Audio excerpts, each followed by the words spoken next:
से ना इसमें डॉन अखबार की इम्पोर्टेंस तो बिल्कुल एक हकीकत है कि आपको एक अच्छी इंग्लिश मिल जाती है, आपको सेंटेंस स्ट्रक्चर वहाँ से आपका अच्छा हो जाता है, स्टूडेंट्स के लिए बहुत ज़्यादा ज़रूरी है। इसके अलावा भी आप कोई भी अच्छी बुक्स हैं वो बहुत ज़रूरी हैं, आपके नॉलेज को वास्ट करती हैं, आपके पास नॉलेज आता है चीज़ों को लिखने के लिए। अब मैं आपको ये बात बता दूं कि आपके पास जो एसे का एग्ज़ाम होता है तो उसमें आपको टॉपिक मिल जाता है, टॉपिक आपको हो सकता है क्या मतलब आपने पहले कभी देखा ना हो, ठीक है, आपके पास नॉलेज होगा चीज़ों के हवाले से आप फिर ही लिख सकते हैं। तो नॉलेज बढ़ाने के लिए सबसे खूबसूरत जो चीज़ है वो स्टडी है, बुक्स की स्टडी है, जैसे डॉन न्यूज़ की आपने बात की है, न्यूज़पेपर की स्टडी है, तो ये सारी चीज़ें आपके नॉलेज को इन्हांस कर रही होती हैं। हारूनाबाद आने से पहले आपकी पोस्टिंग कहाँ थी? मैं इससे पहले हासिलपुर रहा हूँ, हाँ जी, असिस्टेंट कमिश्नर के तौर पे। हारूनाबाद में आकर आपने हारूनाबाद के लोगों को कैसा पाया? हारूनाबाद के लोग बहुत अच्छे हैं, मिलनसार हैं, इज़्ज़त करने वाले लोग हैं और कोऑपरेटिव हैं, बात को समझते हैं और इंतज़ामिया के साथ हमेशा शाना बशाना चलते हैं, ठीक है। कभी भी कोई इशू आया है, कोई भी मामला, जैसे कोरोना के इश्यूज़ चलते रहे हैं और उसके अलावा भी डेवलपमेंट का कोई मसला है, कोई लोगों की फलाह व बहबूद का मसला है, तो लोग अपनी जेब में से जो है ना वो खर्च करते हैं लोगों के ऊपर। यहाँ पे मैं आपको बता दूं कि बहुत सारे फलाही इदारे चल रहे हैं, वो डेली बेसिस पे लोगों की इमदाद करते हैं, खाना खिलाते हैं। इसके अलावा डायलिसिस यूनिट चल रहे हैं यहाँ पे फलाही मतलब बुनियाद पे, बहुत अच्छे लोग हैं। अच्छा सर, जब आप शहर का रुख करते हैं, बाज़ार में जाते हैं, तो लोगों के चालान करते हैं, चालान करने के बाद वापस आ जाते हैं या उनकी कंसोलिंग भी करते हैं? कंसोलिंग तो इस हवाले से करते हैं कि भाई देखें, चालान करना हमारी मजबूरी है, तो आप लोग भी तावन करें इसमें। और बाकी ये है कि चालान के दौरान भी कभी हमें रेजिस्टेंस नहीं हुई, लोग जो है वो अपनी गलती एक्सेप्ट करते हैं, ये बहुत अच्छी बात है। मतलब वो चालान पे भी करते हैं और मानते भी हैं कि जी गलती हुई है, तो इस हवाले से आप ये कह सकते हैं कि बहुत अच्छा रिस्पॉन्स है इनका। और जिस माशरे में गलती एक्सेप्ट की जाती है ना, गलती बंदा कोई भी अगर मानता है तो वो समझे कि बड़ा ही रिस्पॉन्सिबल माशरा है। और हमारा सबसे बड़ा अलमिया ये है कि हम लोग गलती नहीं मानते, गलती अपनी तस्लीम नहीं करते, क्योंकि गलती आप मानेंगे तो उससे अगला स्टेप जो है ना वो आपका अच्छाई की तरफ जाएगा, आप में बेहतरी आ सकती है, तो ये बहुत अच्छी बात है। अच्छा, जाने से पहले विज़िट प्लान्स करते हैं या आप पहले चीज़ें खरीद करवा नहीं, लेते हैं? उसमें तो देखें, एक तो सरप्राइज़ विजिट्स होते हैं हमारे, तो उसके अलावा ये है कि हम बाकायदा तौर पे हमारी टीम्स होती हैं, विज़िट करती हैं फील्ड में, तो अगर प्राइस कंट्रोल है तो उस हवाले से टीम्स जाती हैं, कोई ख़रीदारी भी कर लेती हैं। अगर कोई SOPs की इम्प्लीमेंटेशन है, वो आजकल कोरोना टाइगर फोर्स है वो जाती है, वो मुख्तलिफ शॉप्स की वीडियोस क्लिप्स बना लेते हैं, वो हमारे से शेयर कर लेते हैं कि यहाँ पे वायलेशन ज़्यादा है, तो उस हवाले से हम कार्रवाई कर लेते हैं। कब्ज़ा माफिया के खिलाफ भी क्रैकडाउन कर रहे हैं? कब्ज़ा माफिया और इसके ख़िलाफ़ जो क्रैकडाउन है ना, ये एक आप समझें कि मुसलसल एक कोशिश है और कंटिन्यूस एफर्ट है, ठीक है। और इस पे मतलब ये आप कह देंगे जी अभी इस काम स्टार्ट किए है, ये ख़त्म कर दिया है, इस तरह की कोई बात नहीं है।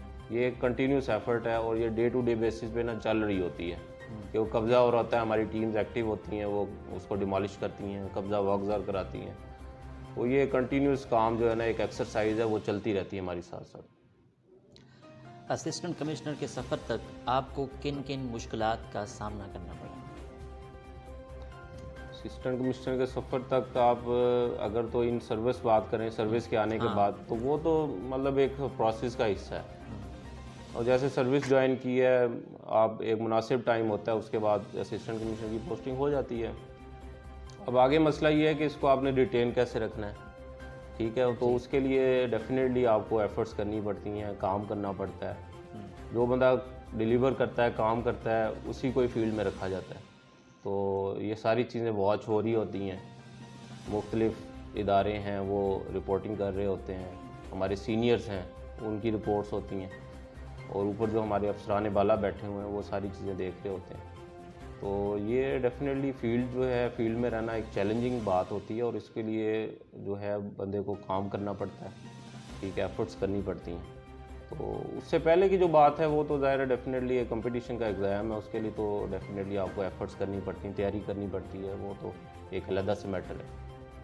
अगर मैं आपकी हॉबीज़ के बारे में बात करूँ तो आपकी हॉबीज़ क्या क्या हैं?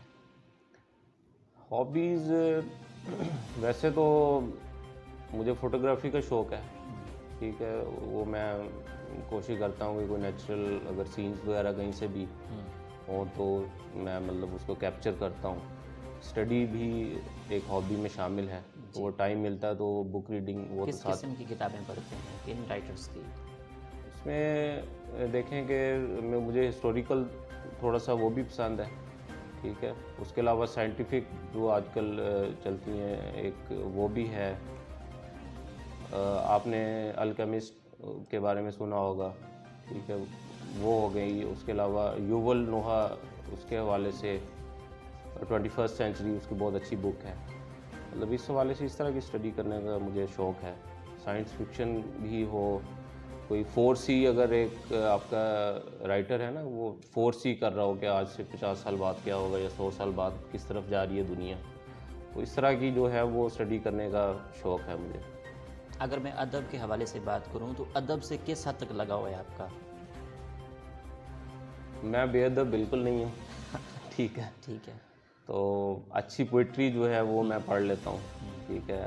और वैसे मैं जब स्टूडेंट था, और स्टूडेंट तो खैर अभी भी हैं, लेकिन मैं PMS और CSS के एग्ज़ाम से पहले की बात करता हूँ, तो मैंने मतलब मुझे नावल पढ़ने का बड़ा शौक़ था, और जिसमें हिस्टोरिकल नावल्स होते थे वो ज़्यादा मैं अच्छे पढ़ता था और दिलचस्पी से। अभी भी कोई अच्छा मिल जाए नावल तो वो भी पढ़ लेते हैं। आपके आइडियल कौन है? आइडियल वैसे तो बहैसियत मुसलमान जो है ना, वो हम सब के आइडियल जो है हज़रत मोहम्मद सल्लल्लाहु अलैहि वसल्लम की ज़ात है, और उनकी सीरत, उनके उसवा हसना, तो वो हमारे लिए कामयाबी है, ठीक है। तो उनके बाद जो है कोई इस तरह की हस्ती है नहीं कि जिसको आइडियल बनाया जाए। बिल्कुल सही। हाँ जी। अगर मैं ट्रैवल के हवाले से बात करूं तो ट्रैवल करना पसंद है आपको? ट्रैवलिंग का शौक़ है मुझे, कोई इंटरनेशनल लेवल पे फॉरेन कंट्रीज़ का भी शौक़ है, तो कुछ 1-2 कंट्रीज़ विज़िट भी किए। अच्छा। हाँ जी, नॉर्दर्न एरियाज़ जो हैं वो भी विज़िट करने का शौक़ है। सर ट्रैवलिंग का ये है कि इन सर्विस आपको इतना टाइम नहीं मिलता, बिल्कुल। कोई रिस्ट्रिक्शंस भी होती हैं लीव के हवाले से, तो इसलिए फिर। अच्छा, फॉरेन कंट्री का आपने विज़िट किया है, तो वहाँ के कल्चर को और पाकिस्तान के कल्चर को आप कैसे देखते हैं? ब्रीफ कीजिएगा।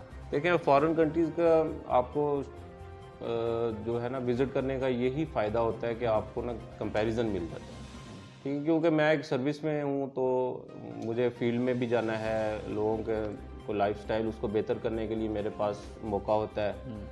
कोई हम गुड गवर्नेंस के हवाले से काम कर सकते हैं। जो अगर आप फॉरेन कंट्रीज़ विज़िट करते हैं तो आप ये कि अच्छा कंपैरिजन कर सकते हैं, वो नेशंस क्या कर रही हैं, उनकी लाइफस्टाइल कैसे बेहतर है, वो क्या क्या सर्विसेज प्रोवाइड कर रही हैं, किस तरह से कर रही हैं, मैनेज कैसे करते हैं। जी। तो ये सारी चीज़ें ना हमारे एक्सपीरियंस का एक हिस्सा बनता है। तो वैसे भी फॉरेन स्टडीज़ होती हैं, फॉरेन टूर्स जाते हैं ऑफिशियली, वो इसीलिए होते हैं कि हमारे जो ऑफिसर्स हैं उनको कम से कम इस चीज़ से अवेयर किया जाए कि बाहर के कंट्रीज़ जो हैं उनके पास क्या प्रैक्टिसेस हैं, वो कैसे गुड गवर्नेंस को इम्प्लीमेंट कर रहे हैं, उनके पास कैसी सर्विसेज हैं, लोगों का म्यार ज़िंदगी कैसे बेहतर बनाया जा रहा है। तो ये चीज़ें सारी हमारे एक्सपीरियंस के साथ वो शामिल होती हैं।